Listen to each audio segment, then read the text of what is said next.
สมกรบหนึ่งจุดเรียบสู้โลดสนินกัญญาจิติเมตรัยสวัสดิ์ก็มาการการวิธีปอดเมียนสกปรกระบบ BTV ในครั้งไทยนี้ยังชมหนังเลือกยออัมปีประเทศบอลสำคัญมุติดาแปะปอนแต่หนึ่งปัญหาสกปรกระบบลูกเนี่ย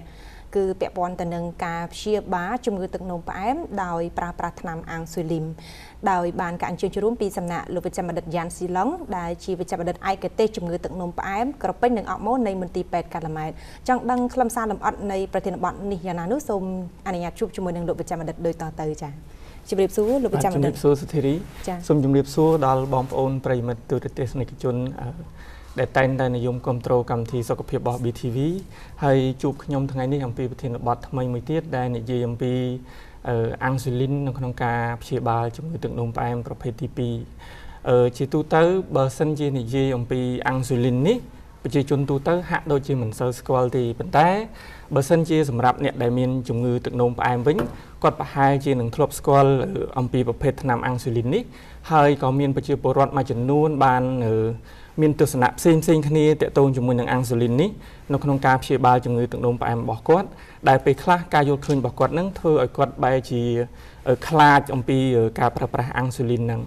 จังให้บานทั้งไงนี้ยังเลิกอยู่ประเทศบอดหนึ่งเมาส์ดำใบจะเจคณีลมอัดอมปีอังสุลินนั่งดำใบไอ้กอดตัวบานโปมีนได้ละอตรมเต๋อดำใบไอ้กอดอายนั่งตัวบานกาเชียบาได้ละอสำหรับจมูกตึกนมไปมาจะให้คือชีมูลหัดสำคัญได้เราประจำบัดในครั้งไทยนี้บานเลิกอยู่อมปีประเทศบอดแบบปอนแต่นังกาเชียบาจมูกตึกนมไปได้ปราปราน้ำอังสุลินจ้ะเราประจำบัดในมูลนังโจแต่ดอท่าตาเอาไว้ได้เชียประเภทน้ำอังสุลินเบอร์ตามยังชมดังนึกน้องครัวมันเยอะก็มีนประเภทอังสุลินได้ตาอังสุลินนี่เชียเอาไว้ได้จ้ะบาดอังสุลินคือเชียสารทิศออกมูลมาอย่างได้บรรจัยอย่างปีลมเป็นบ่มเนื้อเยอะ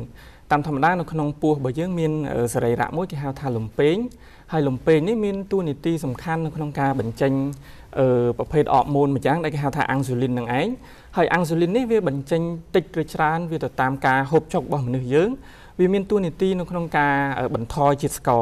จังเป็นได้ยังยำจนในหาจูเตอร์ชานจิตสกอร์บยังหลังพวกอังสุลินก็เป็นจังมาชานให้เป็นได้ยังอัดยำไอ้ก็มีการบรรจัยอังสุลินจิตเตียงตัวในขนมกลุ่มรัดมุ้ย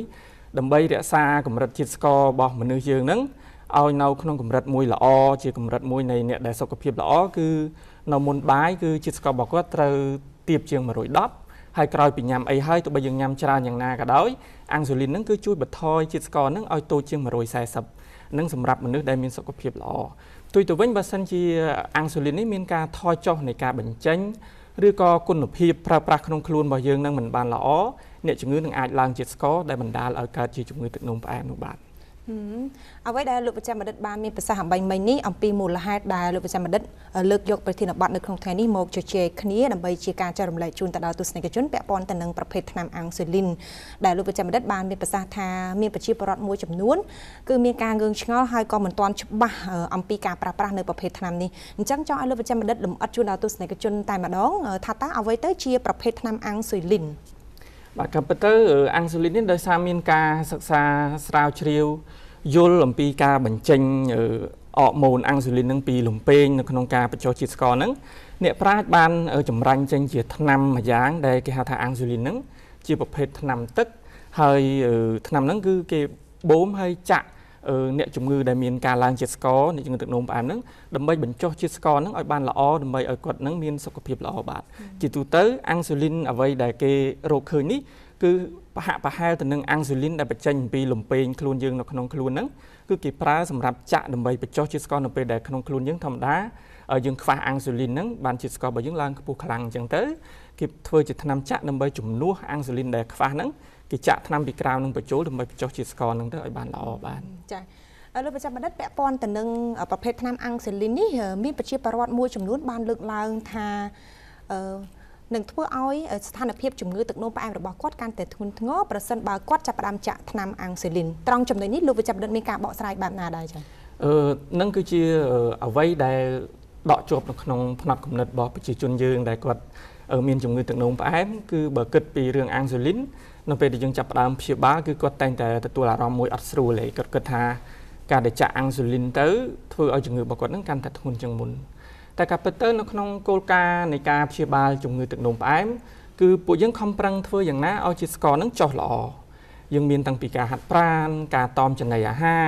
ហើយនឹងមានថ្នាំគ្រាប់មួយចំនួនដាក់ទៅដើម្បីបញ្ចុះជាតិស្ករប៉ុន្តែបើសិនជាយើងធ្វើសពគ្រប់បែបយ៉ាងហើយជាតិស្ករនោះមិនល្អពេលខ្លះយើងត្រូវទាមទារឲ្យមានការចាក់ថ្នាំនឹងបន្ថែមប្រភេទអាំងស៊ូលីនហ្នឹងគ្រាន់តែជាថ្នាំមួយសម្រាប់បន្ថែមទៅលើការព្យាបាលរបស់យើងឲ្យជាតិស្ករហ្នឹងចុះល្អទីពុំមានការសិក្សាណាមួយថាបង្ហាញថាការចាក់អាំងស៊ូលីនហ្នឹងទៅធ្វើឲ្យសុខភាពរបស់គាត់កាន់តែអាក្រក់ឬក៏មិនល្អសម្រាប់សុខភាពអត់មានទេបាទគឺមានតែជួយជារួមគឺអាំងស៊ូលីនគ្រាន់តែជាប្រភេទថ្នាំមួយដូចថ្នាំគ្រាប់ថ្នាំអីផ្សេងសម្រាប់ព្យាបាលអញ្ចឹងវាអត់ធ្វើឲ្យប៉ះពាល់ដល់សុខភាពរបស់គាត់ចាក់ទៅកាន់តែធ្ងន់ធ្ងរអីអត់ទេបាទអញ្ចឹងវាខុសគ្នាគ្រាន់តែវាខុសគ្នាត្រង់ថាគ្រាប់ហើយនឹងទឹកតែប៉ុណ្ណោះមែនទេលោកវិជ្ជបណ្ឌិតចាមួយចំណុចទៀតដែរដែលជាការលើកឡើងរបស់សាធារណជនមួយចំនួនគាត់បានលើកឡើងថានៅពេលដែលការព្យាបាលជំងឺទឹកនោមផ្អែមដោយប្រើប្រាស់ឬក៏គេហៅថាចាក់ថ្នាំអាំងស៊ូលីនយូរទៅវាអាចនឹងប៉ះពាល់ទៅដល់ដំណងនោមរបស់គាត់ចំណុចនេះយ៉ាងណាដែរពិតជាត្រឹមត្រូវឬក៏អត់ការពិតទៅនេះគឺជាសំណួរដ៏ច្រើនលើសលប់ដែរសម្រាប់អ្នកជំងឺទឹកនោមផ្អែមដែលមកជួបយើងហើយយើងព្យាយាមចង់បញ្ចូលថ្នាំអាំងស៊ូលីនទៅគាត់មានការព្រួយបារម្ភគាត់និយាយតគ្នាថាកាលណាតែចាក់អាំងស៊ូលីនទៅអាចធ្វើឲ្យខ្សោយតម្រងនោមឬក៏គាត់ច្រើនប្រើពាក្យថាខ្សោយកលៀនអីចឹងទៅចាតែការពិតដោយសារតែគាត់ធ្លាប់ឃើញភាគច្រើននៃអ្នកជំងឺដែលចាក់អាំងស៊ូលីនហ្នឹងគឺមានខ្សោយតម្រងនោមមកជាមួយគ្នាប៉ុន្តែគាត់អត់ដឹងថាតើអាំងស៊ូលីនហ្នឹងចាក់ទៅឲ្យខ្សោយតម្រងនោមឬក៏គេខ្សោយតម្រងនោមហើយបានគេចាក់ថ្នាំទេការពិតទៅអ្នកជំងឺដែលមានទឹកនោមផ្អែមយូរអង្វែងអាចមានផលវិបាកមួយនៃជំងឺទឹកនោមផ្អែមដែលធ្វើឲ្យមានខ្សោយតម្រងនោមអញ្ចឹងកាលណាអ្នកជំងឺខ្សោយតម្រងនោមថ្នាំគ្រាប់ភាគច្រើនអត់អាចប្រើប្រាស់បានទេព្រោះកាលណាតែប្រើថ្នាំគ្រាប់ធ្វើឲ្យតម្រងនោមរបស់គាត់នឹងមានបញ្ហាកាន់តែធ្ងន់អញ្ចឹងថ្នាំដែលអាចជួយបានគឺមានតែអាំងស៊ូលីននឹងទេដែលអាចជួយបាននៅក្នុងស្ថានភាពដែលគាត់មានខ្សោយតម្រងនោមនឹងហើយអញ្ចឹងហើយជាពលរដ្ឋគាត់ប្រហែលជាឃើញថាអ្នកជំងឺឲ្យតែខ្សោយតម្រងនោមគឺមានអាំងស៊ូលីនមកជាមួយគាត់គិតថាកែងលោថាអាំងស៊ូលីនហ្នឹងធ្វើឲ្យគាត់ខូចតម្រងនោមតែការពិតវាជាការផ្ទុយស្រឡះថាតាមពិតអាំងស៊ូលីនទេគឺជាអ្នកដែលជួយដល់ល្អបំផុតនៅពេលដែលយើងមានខ្សោយតម្រងនោមហើយមានជាតិស្ករឡើងខ្ពស់ដែលជាទឹកនោមផ្អែមមិនល្អនោះបាទចាំមានន័យថារាល់ការលើកឡើងថាវាអាចធ្វើឲ្យខ្សោយតម្រងនោមមានន័យថាអ្នកដែលគាត់លើកឡើងអញ្ចឹងគាត់បានស្វែងយល់ពីស្ថានភាពអ្នកជំងឺនោះទេថាតើគាត់មានបញ្ហាតម្រងនោមស្រាប់ឬក៏យ៉ាងម៉េចដែរមួយចំណុចទៀតដែរលោកវិជ្ជបណ្ឌិតដែលជាបញ្ហាសំខាន់ហើយក៏មានការលើកឡើងច្រើនដែរពាក់ព័ន្ធទៅនឹងការប្រើប្រាស់នៅថ្នាំអាំងស៊ូលីននេះគាត់បានលើកឡើងថាតើកាលណាស្ថានភាពជំងឺរបស់គាត់ចាប់ផ្ដើមប្រើប្រាស់ឬក៏ចាក់ថ្នាំអាំងស៊ូលីនហើយជីវិតរបស់គាត់មិនអាចរស់បានយូរទេត្រង់ចំណុចនេះយ៉ាងម៉េចដែរចា៎នឹងក៏ជាសំណួរមួយដែលល្អដែរដែលជាខ្លឹមសាររួមនៅក្នុងការលើកមកក្នុងថ្ងៃនេះពួកអីភាគច្រើនយើងឃើញថាអ្នកជំងឺទឹកនោមផ្អែមដែលទទួលការព្យាបាលនៅក្នុងមន្ទីរពេទ្យក្តីនៅក្នុងសេវាឯកជនក្តីនៅពេលដែលឮតែគ្រូពេទ្យនិយាយអំពីអាំងស៊ូលីនសម្រាប់ការប្រើប្រាស់ក្នុងការព្យាបាលហ្នឹងគឺគាត់មានការខ្លាចរអាគាត់ភាគច្រើនបើសិនជាយើងបញ្យល់គាត់ថាជំងឺរបស់មីងហ្នឹងជាតិស្ករខ្ពស់ខ្លាំងហើយថ្នាំដែលល្អសម្រាប់មីងនៅក្នុងការជួយហ្នឹងគឺមានតែអាំងស៊ូលីនទេដែលមានសមត្ថភាពអាចបញ្ចុះជាតិស្ករហ្នឹងមកល្អទោះបីជាយើងខំព្យាយាមបញ្យល់គាត់យ៉ាងណាក៏ដោយភាគច្រើនគឺគាត់ផ្ដាំតគ្នាហ្មងថាបើគ្រូពេទ្យណានិយាយពីរឿងអាំងស៊ូលីនឈប់មើលមួយគាត់ហ្មងទៅរកគ្រូពេទ្យផ្សេងគាត់រត់ឆ្វែលយើងរកគ្រូពេទ្យផ្សេងសឹងថាទូទាំងប្រទេសរកមើលអ្នកណាដែលព្យាបាលដោយមិនប្រើអាំងស៊ូលីនអញ្ចឹងតើពេលខ្លះរយៈពេលដែលគាត់រត់ចុះរត់ឡើងមិនជឿទុកចិត្តហ្នឹងធ្វើឲ្យមានការប៉ះពាល់ដល់សុខភាពរបស់គាត់ខ្លាំងហើយរហូតដល់ពេលខ្លះគាត់ត្រូវទៅគេងពេទ្យទៅសម្រាប់ពេទ្យដោយសារផលវិបាកផ្សេងនៃជំងឺទឹកនោមផ្អែមរបស់គាត់ទៅពេលនោះគាត់ឈឺធ្ងន់ហើយគាត់អស់ផ្លូវទៅណាទៀតហើយអញ្ចឹងគាត់ចាប់ផ្ដើមទទួលយកការព្យាបាលដោយអាំងស៊ូលីនខ្ញុំគិតថាដោយសារតែផ្នត់គំនិតបែបហ្នឹងបានគាត់អាសាឃើញថាអ្នកជំងឺធ្ងន់បានចាក់អាំងស៊ូលីនតែការពិតទៅមិនមែនទេគេមានពេលវេលាត្រឹមត្រូវមួយពេលខ្លះបើយើងបដែតបដោយមិនទទួលយកការព្យាបាលដោយអាំងស៊ូលីននឹងពីដំបូងដែលជាករណីចាំបាច់ទេជំងឺរបស់គាត់អត់ចាំយើងទេវាចេះតែវិវត្តធ្ងន់ទៅអញ្ចឹងណាអញ្ចឹងដល់ពេលដែលគាត់ចាប់ផ្ដើមទទួលជំងឺរបស់គាត់គឺធ្ងន់បាត់ហើយអញ្ចឹងទៅគាត់មើលទៅឃើញថាហាក់ដូចជាចាក់អាំងស៊ូលីនហ្នឹងគាត់ប្រហែលជាអាចនឹងចិត្តស្លាប់ហើយតែក៏ពិតការយល់ឃើញបែបនេះវាមិនត្រឹមត្រូវទេអាហ្នឹងគឺខុសទាំងស្រុងហើយបើសិនជាគ្រូពេទ្យគេវាតម្លៃទៅឃើញថាជំងឺរបស់គាត់ត្រូវការប្រើអាំងស៊ូលីនហ្នឹង បើគាត់ឆាប់ទទួលសុខភាពរបស់គាត់ល្អហើយដូចបាននិយាយពីដើមអញ្ចឹងថាអាំងស៊ូលីនគ្រាន់តែជាថ្នាំព្យាបាលមួយទេអញ្ចឹងបើយើងចាប់ផ្ដើមព្យាបាលដោយអាំងស៊ូលីននឹងជាតិស្កររបស់គាត់ល្អគាត់នឹងអាយុវែងទៅវិញទេអាំងស៊ូលីនជាអ្នកជួយឲ្យគាត់បានអាយុវែងក្នុងករណីចាំបាច់ទេមិនធ្វើឲ្យគាត់ចិត្តស្លាប់ទេចាលោកប្រចាំរដ្ឋបានមានប្រសាសន៍ថាការប្រើប្រាស់ឬក៏គេហៅថាចាក់ថ្នាំអាំងស៊ូលីនទៅលើអ្នកជំងឺទឹកនោមផ្អែមគឺមិនសំដៅទៅលើស្ថានភាពជំងឺរបស់គាត់ស្ថិតនៅក្នុងស្ថានភាពធ្ងន់ធ្ងរហើយទើបចាក់ទេអញ្ចឹងត្រង់ចំណុចនេះចង់ឲ្យលោកប្រចាំរដ្ឋបកស្រាយបន្ថែមទៀតថាតើនៅពេលណាដែលយើងគួរតែប្រើប្រាស់ថ្នាំអាំងស៊ូលីននេះបាទជាសំណួរមួយដ៏សំខាន់ណាស់នេះគឺពាក់ព័ន្ធថាតើពេលណាជាពេលវេលាដែលល្អដែលអាំងស៊ូលីននឹងអាចជួយយើងបានល្អទី1នៅពេលដែលអ្នកជំងឺទឹកនោមផ្អែមដែលគាត់ចូលមកជួបគ្រូពេទ្យដំបូងយើងធ្វើតេស្តជាតិស្កររបស់គាត់ទៅគឺឡើងខ្ពស់ខ្លាំងពេករហូតដល់300មីលីក្រាមប៉ាដេស៊ីលីត្រនៅពេលដែលយើងតេស្តជាតិស្ករព្រលឹមឡើងមុនញ៉ាំបាយហ្នឹងពេលខ្លះពួកអ្នកជំងឺទឹកនោមផ្អែមដែលចូលមកជួបយើងអត់ដូចគ្នាអ្នកខ្លះគាត់អាសា check up សុខភាពរបស់គាត់អីចឹងទៅចាប់ផ្ដើមឃើញជំងឺទឹកនោមផ្អែមនៅកម្រិតជាតិស្ករ150 160អីចឹងទៅអានឹងយើងអាចប្រើថ្នាំគ្រាប់ប៉ុន្តែបើសិនជាគាត់ចូលមកជួបយើងឃើញជាតិស្ករឡើងខ្ពស់ខ្លាំងរហូតដល់300អីចឹងហើយគេសិក្សាទៅឃើញថាអ្នកដែលមានជាតិស្ករខ្ពស់អញ្ចឹងការចាប់ផ្ដើមព្យាបាលដោយអាំងស៊ូលីនភ្លាមទៅអាចជួយសង្គ្រោះអាយុជីវិតរបស់គាត់បានល្អប្រសើរមួយទៀតនៅពេលដែលគាត់ចូលមកជួបគ្រូពេទ្យហើយគ្រូពេទ្យចាប់ផ្ដើមធ្វើការព្យាបាលដោយថ្នាំគ្រាប់ក៏ដូចជាការហាត់ប្រាណអីផ្សេងៗហើយបើយើងរាប់ទៅថាបើសិនជាថ្នាំគ្រាប់3មុខថ្នាំគ្រាប់បញ្ចុះជាតិស្ករនឹង3មុខហើយក្នុងរយៈពេលពី3ទៅ6ខែទៅជាតិស្កររបស់គាត់នៅតែខ្ពស់មិនបានដល់កម្រិតស្តង់ដារដែលយើងចង់បានថាល្អសម្រាប់សុខភាពរបស់គាត់ទេពេលហ្នឹងគឺអាំងស៊ូលីននឹងហើយដែលជាអ្នកដើរតួសំខាន់នៅក្នុងការជួយបញ្ចុះជាតិស្កររបស់គាត់បន្ថែមទៀតលើពីនឹងទៅទៀតយើងដឹងហើយនៅក្នុងប្រធានបទមុនក៏យើងធ្លាប់បាននិយាយដែរតាក់ទងទៅនឹងការឡើងជាតិស្ករពេលដែលស្ត្រីមានផ្ទៃពោះឬក៏គាត់មានជំងឺទឹកនោមផ្អែមប្រភេទទី1ប្រភេទទី2ហើយគាត់មានផ្ទៃពោះអញ្ចឹងកូនគាត់អាចទទួលថ្នាំគ្រាប់បានទេព្រោះម្ដាយញ៉ាំទៅថ្នាំគ្រាប់អាចប៉ះពាល់ដល់កូនអញ្ចឹងក្នុងរយៈពេលបដោះអាសន្នហ្នឹងគឺគេត្រូវការអាំងស៊ូលីននឹងជាចាំបាច់ដើម្បីជួយបញ្ចុះជាតិស្ករអ្នកជំងឺដែលមានផ្ទៃពោះហ្នឹងឲ្យជាតិស្ករបានល្អរហូតដល់កូនគាត់បានសម្រាលហើយចា៎ហើយមួយចំណុចចុងក្រោយទៀតដែលជាពេលវេលាដែលសំខាន់សម្រាប់អាំងស៊ូលីនហ្នឹងគឺនៅពេលដែលអ្នកជំងឺមានបញ្ហាសុខភាពធ្ងន់ធ្ងរហើយត្រូវសម្រាកពេទ្យខ្ញុំឧទាហរណ៍ដូចជាការរលាកសួតឬក៏រលាកតម្រងនោមដែលពេលនោះមេរោគនៅក្នុងខ្លួនខ្លាំងដែលធ្វើឲ្យជាតិស្កររបស់គាត់ឡើងខ្ពស់ខ្លាំងថ្នាំគ្រាប់មិនអាចគ្រប់គ្រងជាតិស្ករក្នុងរយៈពេលនឹងបានទេអញ្ចឹងគឺគ្រូពេទ្យគេនឹងចាក់ថ្នាំអាំងស៊ូលីនដើម្បីគ្រប់គ្រងជាតិស្កររបស់គាត់ឲ្យល្អដើម្បីព្យាបាលជំងឺផ្សេងៗរបស់គាត់ហ្នឹងឲ្យជាសះស្បើយសិនអានឹងបានយើងគិតគូររឿងការព្យាបាលបន្តទៀតបាទអញ្ចឹងនិយាយសរុបជារួមទៅប្រភេទថ្នាំអាំងស៊ូលីននេះគឺអាចប្រើប្រាស់បានគ្រប់ប្រភេទជំងឺទឹកនោមផ្អែមទាំងប្រភេទទី1ទី2និងទី3អញ្ចឹងយើងអាចចាត់ទុកថាជាប្រភេទថ្នាំដែលបញ្ចុះជាតិស្ករមួយបន្ទាន់ដែលអាចជួយសង្គ្រោះជីវិតមនុស្សបាននៅពេលដែលមានការឡើងនៅក្នុងកម្រិតខ្ពស់នោះអញ្ចឹងអ្វីដែលលោកប្រចាំរដ្ឋបានមានប្រសាសន៍អំបញ្ញមិញនេះមានប្រជាពលរដ្ឋមួយចំនួនទម្រាំសម្រាប់ចិត្តទទួលការព្យាបាលដោយចាក់ថ្នាំអាំងស៊ូលីនគាត់ឈានទៅដល់ស្ថានភាពមួយធ្ងន់ធ្ងរទៅហើយថាតើមានភាពខុសគ្នាយ៉ាងដូចម្តេចពាក់ព័ន្ធទៅនឹងប្រសិទ្ធភាពនៃការចាក់ថ្នាំអាំងស៊ូលីននៅពេលដែលស្ថានភាពជំងឺស្ថិតនៅក្នុងកម្រិតមួយមិនទាន់មានស្ថានភាពធ្ងន់ធ្ងរនិងមានស្ថានភាពធ្ងន់ធ្ងរនោះបើតាមយល់ពីសំណួររបស់ធីរីគឺថាបើយើងចាក់បន្ទាន់ហើយនឹងអាចចាក់ទូទៅដែលចាំបាច់ហ្នឹងវាខុសគ្នាយ៉ាងណាជាទូទៅនៅក្នុងស្ថានភាពបន្ទាន់ដោយដែលយើងបាននិយាយថាអ្នកជំងឺចូលទៅសម្រាប់ពេទ្យដោយសារមានជំងឺដង្កាត់ផ្សេងៗហ្នឹងគឺជាគេចាក់ក្នុងរយៈពេលបដោះអាសន្នតែពេលដែលគាត់គេងពេទ្យដោយសារជំងឺផ្សេងៗទេអញ្ចឹងពេលដែលជំងឺនឹងជាសះស្បើយទៅថ្នាំអាំងស៊ូលីនហ្នឹងគេអាចនឹងដកចេញអញ្ចឹងណាបញ្ចូលមកការព្យាបាលដើមរបស់គាត់វិញដោយប្រើថ្នាំជាទូទៅប្រសិទ្ធភាពរបស់អាំងស៊ូលីនគឺមានប្រសិទ្ធភាពដូចគ្នាទាំងអ្នកជំងឺដែលធ្ងន់ហើយនឹងស្រាលព្រោះអាំងស៊ូលីនមានតួនាទីនៅក្នុងការបញ្ចុះជាតិស្ករដូចគ្នាគ្រាន់តែថានៅក្នុងស្ថានភាពខ្លះអាំងស៊ូលីននឹងត្រូវប្រើច្រើនឧទាហរណ៍ថាពេលដែលគាត់ធ្ងន់ធ្ងរចូលសម្រាប់ពេលភ្លាមៗហ្នឹងគេអាចចាក់កម្រិតដូសរបស់វាខ្ពស់ឬក៏ចាក់ច្រើនដងប៉ុន្តែបើអ្នកជំងឺទូទៅដែលមិនមែនជាស្ថានភាពបន្ទាន់ទេគេអាចចាក់មួយថ្ងៃត្រឹមតែម្ដងឬក៏កម្រិតដូសរបស់វាកម្រិតថ្នាំហ្នឹងតិចតួចទៅតាមប្រែប្រួលទៅតាមស្ថានភាពហ្នឹងបាទតែអាំងស៊ូលីនហ្នឹងពេលចាក់ទៅហើយត្រូវចាក់មួយជីវិតឬក៏អាចឈប់បានចា៎អាហ្នឹងដូចដែលបានលើកឡើងអញ្ចឹងវាទៅតាមស្ថានភាពនៃការសម្រេចចិត្តរបស់គ្រូពេទ្យនៅក្នុងការចាប់ផ្ដើមព្យាបាលដោយអាំងស៊ូលីនហ្នឹង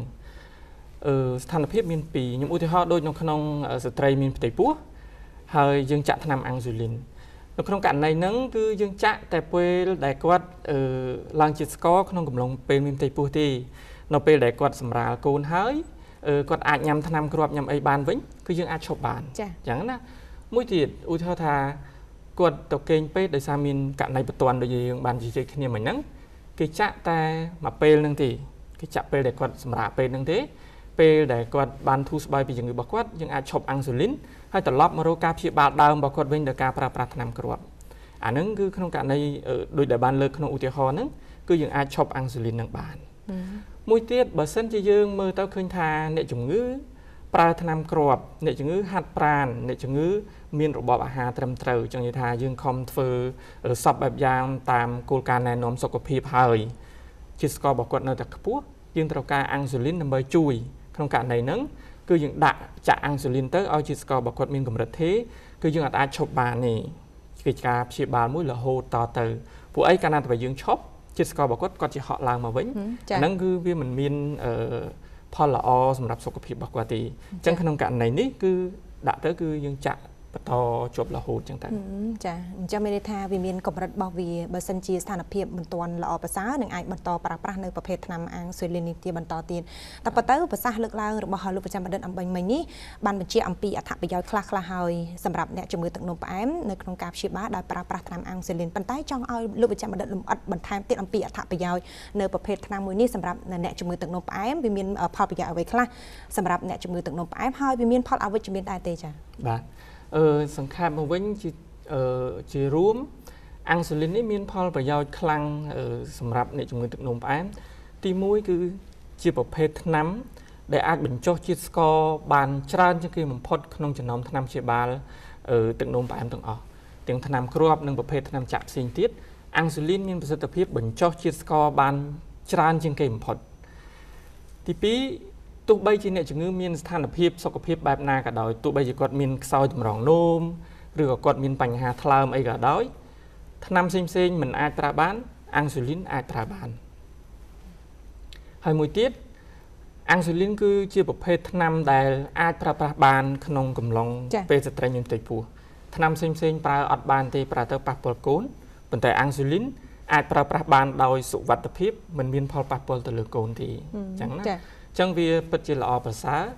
ហើយឆ្លើយតបនឹងសំណួរថាតើមានផលវិបាកអីដែរទេជាទូទៅអាំងស៊ូលីនក៏វាមានផលលំបាកផ្ទាល់ខ្លួនរបស់វាដែរព្រោះជាថ្នាំប្រភេទថ្នាំដែលបញ្ចុះជាតិស្ករខ្លាំងអញ្ចឹងក្នុងកំឡុងពេលព្យាបាលហ្នឹងអ្នកជំងឺអាចចុះជាតិស្ករខ្លាំងលើសពីអ្វីដែលគ្រូពេទ្យចង់បានដែលជាបញ្ហាដែលយើងតែងតែជួបញឹកញាប់មួយទៀតការព្យាបាលដោយថ្នាំអាំងស៊ូលីននេះអាចធ្វើឲ្យអ្នកជំងឺហ្នឹងអាចឡើងទម្ងន់គាត់ធាត់ជាងធម្មតាចា៎បាទហើយមួយទៀតដោយសារតែអាំងស៊ូលីននេះមិនទាន់មានជាថ្នាំគ្រាប់ទេជាថ្នាំចាក់អញ្ចឹងវាមានការលំបាកខ្លះពេលខ្លះត្រូវបូមចាក់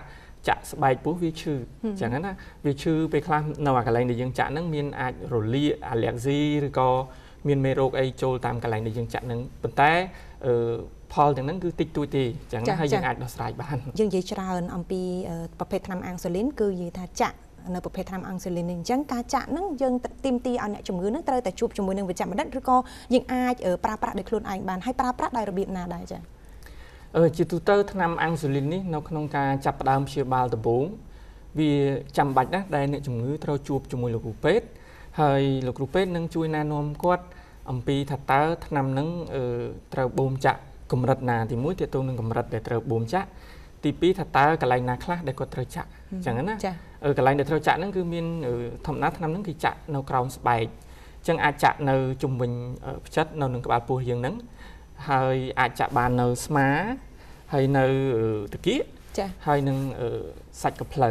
របស់យើងចែកជាពីរផ្នែកទៅខាងក្នុងនិងខាងក្រៅយើងអាចចាក់នៅផ្នែកខាងក្រៅនឹងបានខាងក្នុងអត់ទេខាងក្នុងអត់ទេគេណែនាំឲ្យយើងចាក់ផ្នែកខាងក្រៅហើយមួយទៀតគ្រូពេទ្យក៏នឹងណែនាំឲ្យគាត់ដឹងពីរបៀបតាមដានជាតិស្ករអញ្ចឹងអានឹងសំខាន់ណាព្រោះអ្នកជំងឺត្រូវចាក់អាំងស៊ូលីនយើងនិយាយអំពីផលវិបាករបស់វាមិញមួយគឺអាចនឹងចុះជាតិស្ករខ្លាំងអ អញ្ចឹងយើងនឹងណែនាំអ្នកជំងឺឲ្យយល់អំពី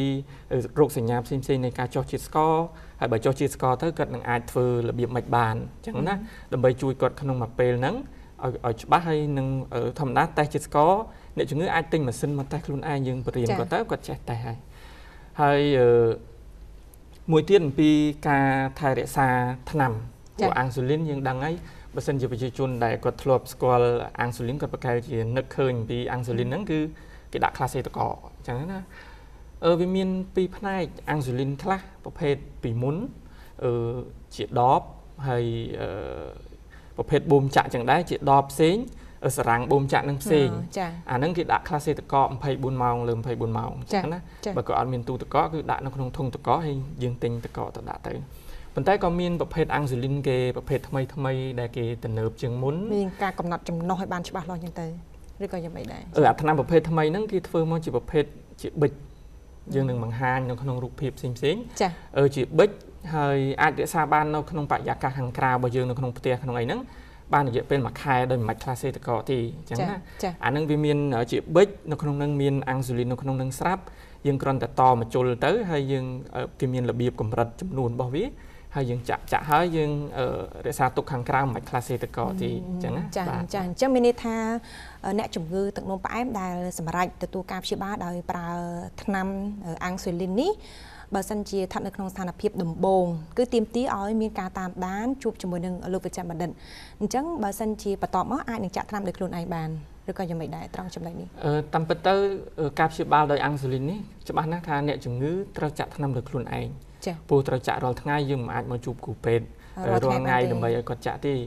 ព្រោះបើសិនជាអ្នកជំងឺខ្លះគាត់ខ្លាចគាត់អាចឲ្យបងប្អូនគាត់ជួយចាក់ឲ្យអីចឹងទៅឬក៏គ្រួសារគាត់ជួយចាក់ឲ្យចឹងទៅប៉ុន្តែជារួមអ្វីដែលត្រូវជួបគ្រូពេទ្យពីដំបូងហ្នឹងគឺគ្រូពេទ្យនឹងជួយណែនាំពីរបៀបផ្សេងតាំងពីការចាក់ការកំណត់ចំនួនថ្នាំប្រមាណអីប្រមាណហ្នឹងទៅតាមស្ថានភាពជាតិស្កររបស់គាត់ហ្នឹងជាពេលវេលាចាំបាច់ហើយបន្តមកទៀតពួកគាត់អាចនឹងទៅផ្ទះហើយគាត់ចាក់ថ្នាំខ្លួនឯងតេស្តជាតិស្ករខ្លួនឯងហើយយើងនឹងណាត់ជួបរយៈពេលដំបូងអាចពីអាទិត្យអីចឹងទៅបន្តមកទៀត1ខែ2ខែទៅតាមការចាំបាច់បាទចាបើតាមប្រសាសន៍លើកឡើងរបស់លោកប្រចាំបណ្ឌិតគឺមានភាពស្មុគស្មាញបន្តិចដំបូងឡើយអញ្ចឹងអ្វីដែលអ្នកជំងឺទឹកនោមផ្អែមត្រៀមខ្លួនអ្វីខ្លះចានៅពេលដែលទទួលការព្យាបាលដោយប្រើថ្នាំអាំងស៊ូលីននេះខ្ញុំគិតថាអ្វីដែលជាការចាំបាច់សម្រាប់អ្នកជំងឺនៅក្នុងការត្រៀមខ្លួនទទួលការព្យាបាលនេះទី1ខ្ញុំចង់ផ្លាស់ប្ដូរផ្នត់គំនិតរបស់គាត់ថាអាំងស៊ូលីននេះមិនមែនចាក់សម្រាប់ទាល់តែធ្ងន់បានចាក់ទេហើយមិនមែនថាចាក់ទៅកាន់តែខូចសុខភាពទេអញ្ចឹងណាបើសិនជាគ្រូពេទ្យគេណែនាំថាចាក់ទៅល្អគាត់គួរតែបើកចិត្តទទួលយកអ្វីដែលជាការចាំបាច់សម្រាប់សុខភាពរបស់គាត់ហើយឲ្យគាត់ចូលរួមជាមួយគ្រូពេទ្យដែលគេណែនាំពីរបៀបចាក់អីផ្សេងៗហ្នឹងឲ្យគាត់ចូលរួមឲ្យបានខ្ជាប់ខ្ជួនហើយនឹងធ្វើការតាមដានពីប្រសិទ្ធភាពថ្នាំហ្នឹងទាំងអស់គ្នាព្រោះគ្រូពេទ្យអត់បាននៅមួយយើងទេពេលទៅផ្ទះវិញអញ្ចឹងគឺគាត់ត្រូវតាមដានខ្លួនគាត់ចូលរួមយ៉ាងសកម្មនៅក្នុងការតាមដានពីកម្រិតជាតិស្កររបស់គាត់អីចឹងទៅដើម្បីយកមកផ្ដល់ព័ត៌មានប្រាប់គ្រូពេទ្យវិញហើយគ្រូពេទ្យនឹងសម្រេចថាតើគួរធ្វើមិនបន្តទៀតដើម្បីឲ្យគាត់ទទួលបានសុខភាពទទួលបានជាតិស្ករដ៏ល្អប្រសើរនោះបាទអញ្ចឹងទីផ្ទាត្រូវតែមានការសហការឲ្យកាន់តែទូលំទូលាយចារវាងអ្នកជំងឺជាមួយនឹងលោកវិជ្ជបណ្ឌិតដែលតាមដានជំងឺរបស់ពួកគាត់នោះចាសូមអរគុណតាមរយៈការលើកឡើងរបស់លោកវិជ្ជបណ្ឌិតនេះខ្ញុំជឿជាក់ថាទស្សនិកជនប្រហែលជាបានដឹងច្បាស់បន្ថែមទៀតបន្តពីមានភាពសពិសពិលជុំវិញការប្រើប្រាស់ថ្នាំអាំងស៊ូលីននេះចាជាចុងក្រោយនេះតើលោកវិជ្ជបណ្ឌិតមានជាសារអ្វីបន្ថែមទៀតដែរទេដើម្បីចែករំលែកជូនដល់ទស្សនិកជនចាបាទជាចុងក្រោយក្នុងនាមខ្ញុំជាវិជ្ជបណ្ឌិតឯកទេសផ្នែកជំងឺទឹកនោមផ្អែមក៏ដូចជាអ្នកដែលប្រើប្រាស់ថ្នាំអាំងស៊ូលីននឹងច្រើនក្នុងការព្យាបាលអ្នកជំងឺទឹកនោមផ្អែមនេះខ្ញុំសូមផ្ដាំផ្ញើដល់ប្រជាពលរដ្ឋឲ្យពិចារណាឡើងវិញហើយយល់ឲ្យបានកាន់តែច្បាស់អំពីថ្នាំអាំងស៊ូលីនហ្នឹងជៀសវាងការភ័យខ្លាចហើយគាត់គេចវេសអំពីការទទួលការព្យាបាលដោយអាំងស៊ូលីនដែលពេលខ្លះការបដិបដោយរបស់គាត់ការភ័យខ្លាចរបស់គាត់មិនទទួលការព្យាបាលនេះអាចធ្វើឲ្យបញ្ហាសុខភាពក៏ដូចជាជំងឺទឹកនោមផ្អែមដែលចេញជាវិបត្តិផ្សេងធ្វើឲ្យមានការប៉ះពាល់ដល់អាយុជីវិតរបស់គាត់អញ្ចឹងបើសិនជាគាត់ទៅជួបគ្រូពេទ្យហើយមានការប្រឹក្សានិយាយអំពីការព្យាបាលដោយអាំងស៊ូលីនហ្នឹងសូមគាត់ទទួលព័ត៌មានឲ្យបានច្បាស់លាស់ជៀសវាងការជឿតគ្នាអំពីផលវិបាកផ្សេងរបស់អាំងស៊ូលីនទៅគាត់ ខ្លាចលេងហ៊ានទទួលការព្យាបាលបានចាសូមអរគុណលោកវិជ្ជបណ្ឌិតសម្រាប់ការចូលរួមនៅក្នុងថ្ងៃនេះបានបកស្រាយលម្អិតជាច្រើននៅចំណុចសំខាន់ពាក់ព័ន្ធទៅនឹងការប្រើប្រាស់ថ្នាំអាំងស៊ូលីនបញ្ជាក់ជូនឲ្យទស្សនិកជនបន្ថែមទៀតដែរថ្នាំអាំងស៊ូលីនគឺជាប្រភេទថ្នាំបញ្ចុះជាតិស្ករនៅក្នុងកម្រិតខ្ពស់ដែលទទួលបានប្រសិទ្ធភាពខ្ពស់បន្ថែមទៀតនៅពេលដែលអ្នកជំងឺទឹកនោមផ្អែមមានករណីឡើងជាតិស្ករនៅក្នុងកម្រិតខ្ពស់រហូតដល់ប្រើប្រាស់ថ្នាំគ្រាប់មិនមានការចុះនោះអញ្ចឹងជឿជាក់ថារាល់ចំណុចសំខាន់ដែលលោកប្រចាំបណ្ឌិតបានបង្ហាញជូនដល់ទស្សនិកជននៅក្នុងថ្ងៃនេះលោកអ្នកអាចស្វែងយល់បន្ថែមឬក៏មានអាចចម្ងល់បន្ថែមទៀតអាចជួបជាមួយនឹងគ្រូពេទ្យឯកទេសជំនាញទឹកនោមផ្អែមថាតើ